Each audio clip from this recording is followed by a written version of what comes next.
To take vulnerable people. I think we've taken more vulnerable people since 2015 fleeing theatres of conflict than any other country in Europe. The UK takes in far fewer refugees than many EU nations. For example, Germany took in more refugees in a single year in 2019 than the UK did in the 6 years from 2015 to 2020. And per head of population, we rank 15th out of 28 countries in terms of positive asylum decisions. That's well below the EU average.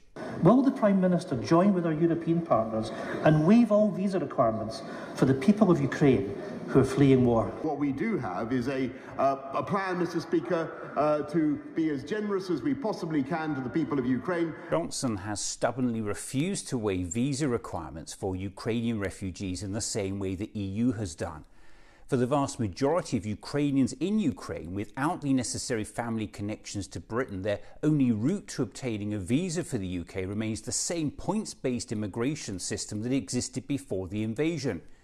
Ukrainian refugees that don't have an immediate family connection to the UK will be denied entry under Johnson's petty and mean-spirited response to the Ukrainian refugee crisis.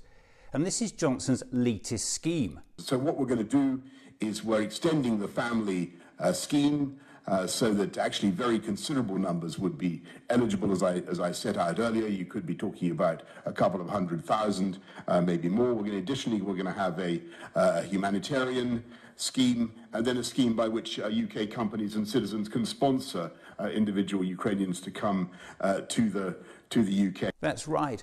Ukrainian refugees are fleeing war with babies in their arms, and Johnson comes up with a sponsor a refugee scheme.